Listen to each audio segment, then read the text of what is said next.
এই ঘটনাটি বালআম ইবনে বাউরা নামক এক ব্যক্তিকে কেন্দ্র করে। বনি ইসরাইলের যুগে, বর্তমান যুগে যেমন আমরা দেখা গেল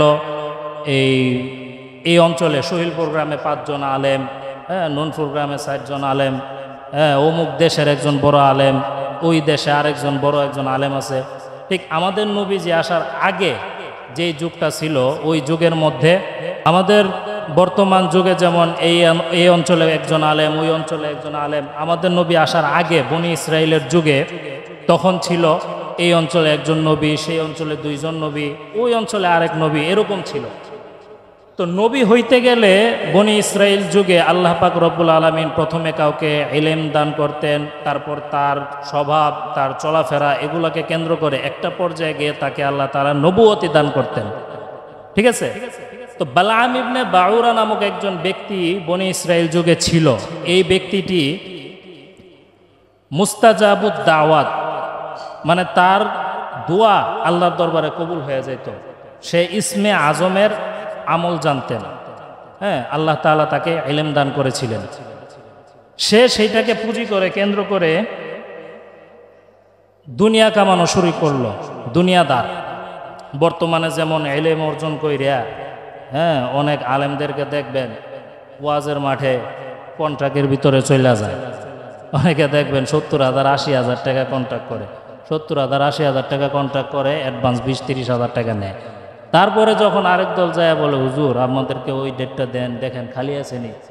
বলে, ভাই খালি তো নাই, রাখছে কিন্তু 70-80,000 টাকা কন্ট্রাক্টে। কিন্তু যখন আরেক দল যায় বলে, তখন তার ডিমান্ড বাড়ায় বলে, আমার তো একজন বলছে অমুক জায়গায় 1 লাখ টাকা দিব, আর আমি কিতা করতাম। এরপরে যায় মনে করেন আরেকজন কয় যে, হুজুর তাইলে আমরা আপনার 1,20,000 দিব, নিন 50,000 টাকা নিন। তো এরকমভাবে যদি দুনিয়ার পিছনে কোনো আলেম পইরা যায়, দুনিয়াদার হয়ে যায়, এই আলেমদেরকে শিক্ষা দেওয়ার জন্যে আল্লাহ পাক রব্বুল আলামিন এই 2টা আয়াত নাজিল করে আল্লাহ তাআলা আমাদের নবীকে বলে দিয়েছেন যে, আপনি যে আল উলামা ওয়ারাসাতুল আম্বিয়া, ওলামা ইকরামকে যে আপনার ওয়ারিস বানায়া যাইতেছেন, এবং পাশাপাশি আপনার জমানার, আপনার উম্মতের মধ্যে যারা আলেম হবে, যারা আপনার ওয়ারিস হবে, তাদেরকে আপনি সতর্কও কইরা যান। ওই বালআম ইবনে বাউরা নামক যে ব্যক্তিটা বনি ইসরাইলে ইলম পাইয়া ইসমে আজমের আমল যাইনা মুস্তাজাবুদ দাওয়া হইয়া সে যেমন দুনিয়াদার হয়ে গেছে, আপনার উম্মতের মধ্যে কোনো আলেম যেন ইলম অর্জন কইরা দুনিয়াদার না হয়ে যায়। আয়াত 2টা কি? আল্লাহ তাআলা এখানে আয়াত নাজিল করে দিয়েছেন সূরা আরাফের 175 এবং 76 নম্বর আয়াত। এই আয়াতের মধ্যে আল্লাহ তাআলা বলছেন, ওয়াতলু আলাইহিম নাবাআল্লাযী আতাইনাহু আয়াতিনা ফানসালাখা মিনহা ফাআতবাআহু আশ-শাইতানু ফাকানা মিনাল গাওয়িন। ওয়াতলু আলাইহিম নাবাআল্লাযী, হে নবী আপনার উম্মতের আলেমদেরকে, উম্মতদেরকে না, এখানে উম্মতের আলেমদেরকে বিশেষ করে আল্লাহ তাআলা বলছে, আপনার উম্মতের মধ্যে যারা আলেম তাদেরকে আপনি উদ্দেশ্য করে বলেন, তাদেরকে আপনি ওই ঘটনা সম্পর্কে বর্ণনা করেন। কোন ঘটনা? ওই বালআম ইবনে বাউরা নামক ব্যক্তির ঘটনা। কি? সেটা হচ্ছে আতাইনাহু আয়াতিনা, যাকে আমার নিদর্শন সমূহ থেকে আমি আল্লাহ নিদর্শন দান করছিলাম। সেই নিদর্শনগুলা পাইয়া সে কি করলো? ফানসালাখা মিনহা, সেখান থেকে মুখ ঘুরাইয়া নিল, মানে দুনিয়াদার হয়ে গেল। ফলে কি হইল? দুনিয়াদার যখন হয়ে গেল, ফাআতবাআহু শাইতান, শয়তান তাকে ধোঁকা দিল, এবং ফাকানা মিনাল গাওয়িন, অতঃপর সে বিপদগামী হয়ে গেল, মানে গোমরা হয়ে গেল। এরপরে আল্লাহ তাআলা পরের আয়াতে আবার বলেন, ওয়ালাউ শি'না লারফা'নাহু বিহা, আমি আল্লাহ যে তারে এই ইলমটা দিছি, যে আজমের আমল জানতো সে, আমি যে আল্লাহ তারে যোগ্যতাটা দিছি, এই যোগ্যতা দিয়ে আমি আল্লাহ তারে অনেক উপরের মর্যাদায় নিয়ে যাইতে পারতাম, কিন্তু সে এইটাকে দুনিয়ার কাজে লাগানোর কারণে হয়েছে কি? ওয়ালাউ শি'না লারফা'নাহু বিহা, আমি আল্লাহ তাআলা তাকে এই জিনিসটা দিয়া, এই যোগ্যতাটা দিয়া তার সম্মানকে আমি আল্লাহ অনেক উঁচুতে নিয়ে যাইতে পারতাম, কিন্তু সে ওয়ালাকিন্নাহু, কিন্তু সে করলো কি? আখলাদা ইলাল আরদি, জমিনের প্রতি, মানে দুনিয়ার প্রতি তার মোহাব্বত পয়দা হয়ে গেল, দুনিয়াদার হয়ে গেল। ফলে কি হইল? ওয়াত্তাবা হাওয়া, সে দুনিয়া মুখ হইয়া, দুনিয়াদার হইয়া দুনিয়ার যে প্রবৃত্তি আছে ওয়াত্তাবা হাওয়া, এগুলার প্রতি সে ইত্তেবা শুরু করলো, অনুসরণ করলো। ফামাথালুহু কামাথালিল কাল, যেমনটা কুকুরের নেয়। এখন প্রশ্ন আসতে পারে যে কুকুরের কথাটা কেন বলা হয়েছে? কুকুররে দেখবেন মরা দুনিয়াটা হচ্ছে একটা মরা জন্তু। কি মরা জন্তু? এই মরা জন্তু দেখবেন কুকুর খায়, শুয়োর খায়, শিয়াল খায়। এই 3 ধরনের প্রাণী মরা জন্তু খায়, আরও অনেক প্রাণী আছে। তো কুকুর, শিয়াল, শূকর, কিন্তু এখানে আল্লাহ কুকুরের সাথে তুলনা কেন দিলেন? এটার উত্তর হইল, শূকররে দেখবেন আপনি শুধু দিনের বেলা খায় এবং দল বল নিয়া তারপরে খায়। শিয়ালকে দেখবেন আপনি রাতের বেলা খায়, দল বল নিয়া খায়।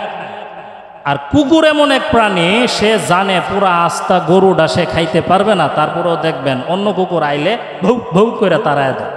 ঠিক কিনা?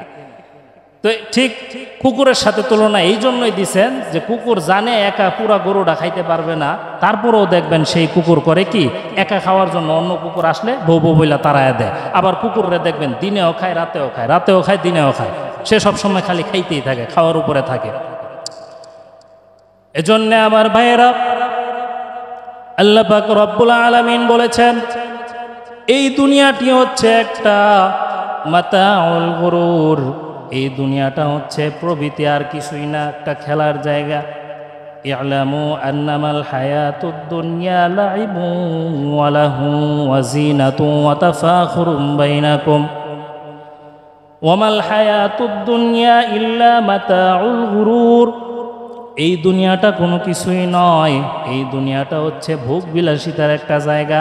এই দুনিয়াটা খেলনার জিনিস, খেলনার বস্তু এই দুনিয়া। সুতরাং আল্লাহর নবী হাদিসের মধ্যে বলেছেন আদ-দুনিয়া মাজরাতুল আখিরা, এই দুনিয়াটা হচ্ছে আখিরাতের শস্য ক্ষেত। এই দুনিয়ার জমিনে আপনি যেমন আমল করে যাবেন, হাসরের ময়দানে সেই পরিমাণ আমল আপনি পাইবেন, সেই পরিমাণ বদলা আল্লাহ তাআলা আপনাকে দিবে। দুনিয়াতে আপনি যখন কোনো জায়গায় ক্ষেত খামার করেন, ফসল করেন, দেখবেন লক্ষ্য কইরা অনেক সময় দেখবেন মানুষ যখন ক্ষেত খামার করে, প্রথমে আগে ক্ষেতের মধ্যে ভালো করে হাল চাষ করে, এরপরে যখন প্রথম পানি দেয়, তারপর জ্বালা লাগায়, এরপরে দেখবেন ঘাস যেগুলো আছে ওই আগাছাগুলো পরিষ্কার করে, এরপর সার দেওয়ার প্রয়োজন হইলে সার দেয়। এরকমভাবে ক্ষেতের পরিচর্যা করার পর যখন ফসল হয়ে যায়, ফসল আসার পর ওই লোকটা ধানগুলো কাটিয়া বাড়িতে যখন নিয়ে যায়, তখন দেখবেন তার বাম্পার ফলন হয়। আর যদি কেউ চিন্তা করে ক্ষেত লাগাইছি তো লাগাইছি, ফসল যখন মনে চায় তখন নিয়ে আস মনে, বলেন তো দেখি ফসল আসবেনি, তার ধান কোনো কিছুই তখন আসবে না। এজন্য আমার ভাইরা, এই দুনিয়াটা ক্ষণস্থায়ী। আল্লাহ পাক রব্বুল আলামিন আমার তেলাওয়াতকৃত আয়াতের মধ্যে আল্লাহ তাআলা বলেছেন কুল্লু নাফসিন যায়িকাতুল মাউত, এই দুনিয়ার যত প্রাণওয়ালা জীব আছে সকলকে একদিন না একদিন মৃত্যুর স্বাদ গ্রহণ করতেই হবে। এজন্য আমার ভাইয়েরা, মৃত্যু তো একদিন হবে, আসার সিরিয়াল আছে কিন্তু যাওয়ার কোনো সিরিয়াল নাই। অনেক সময় দেখবেন পিতার কোলে ছেলের লাশ, আবার অনেক সময় হয় দাদার কোলে নাতির লাশ। আসার একটা সিরিয়াল আছে কিন্তু যাওয়ার কোনো সিরিয়াল নাই। আসার সময় যেমন দাদার পরে বাবা আসে, বাবার পরে ছেলে আসে, ছেলের পরে নাতি আসে, কিন্তু যাওয়ার সময় কোনো সিরিয়াল লাগে না। কোনো মানুষ দেখা যায় ঘর থেকে বের হয়, বাজারে যাইতেছে, ভালো একটা সুস্থ সবল মানুষ, অনাকাঙ্ক্ষিতভাবে অ্যাক্সিডেন্ট হয়, আর ওই অ্যাক্সিডেন্টে সে মৃত্যুবরণ করে, হয় কি হয় না? এরকম বহু আছে। তো এই জন্য বলতেছিলাম যে এই দুনিয়াটা একদম ক্ষণস্থায়ী একটা জায়গা, এবং যখন এই দুনিয়া থেকে আপনার যাওয়ার সময় হবে, মৃত্যুর সময় ঘনিয়ে আসবে, তখন কিছু কিছু আলামত আছে। এবং আল্লাহ পাক রব্বুল আলামিন আমাদের সকলকে 5টা জিনিসের ইলম সরাসরি জানান নাই, কিছু আলামত দিছে। এই 5টা জিনিস কি? আল্লাহ তাআলা কোরআনে বলেন ইন্নাল্লাহা ইনদাহু ইলমুস সাআহ ওয়া ইউনাজ্জিলুল গায়ব ويعلم ما في الأرحام وما تدري نفس ماذا تكسب غدا وما تدري نفس بأي أرض تموت إن الله عليم خبير কি ইন্নাল্লাহ ইনদাহু ইলমুস সাআহ, নিশ্চয়ই কিয়ামত কবে হবে কখন হবে এটা আল্লাহ তাআলা ছাড়া আর কেউ জানেন না। তবে হ্যাঁ, কিছু কিছু আলামত আল্লাহ তাআলা আমাদেরকে জানাইছেন। 2 নাম্বার হচ্ছে ওয়ায়ুনাজ্জিলুল গায়ব, যে কোথায় কখন কি পরিমাণ কতটুকু বৃষ্টি বর্ষণ হবে এটা স্বয়ং আল্লাহ তাআলা ছাড়া আর কেউ সঠিকটা বের করতে পারবেন না। ওয়ায়ালামু মা ফিল আরহাম, যে মায়ের রেহেমের ভিতর কি আছে সেটা আল্লাহ ছাড়া আর কেউ বলতে পারবেন না। ওয়ামা তাদরি নাফসুম মাদা তাকসিবু গাদা, আগামীকাল বান্দা কি উপার্জন করবে এটা আল্লাহ ছাড়া আর কেউ সঠিকটা বলতে পারবেন না।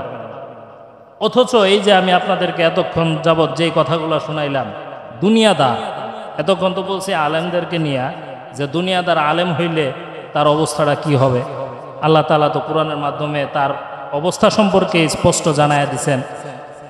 তো এখন বলি যে আমভাবে সবাইকে নিয়ে, যে ওমা তাদেরই নাফসুম মাদা তাকসিবু গাদা, আগামীকালকে বান্দা তুমি কি ইনকাম করবা, কি কামাই রুজি করবা, এটা আল্লাহ ছাড়া আর কেউ বলতে পারবেন না। এটা শুধুমাত্র মানুষ না, সবার ক্ষেত্রে।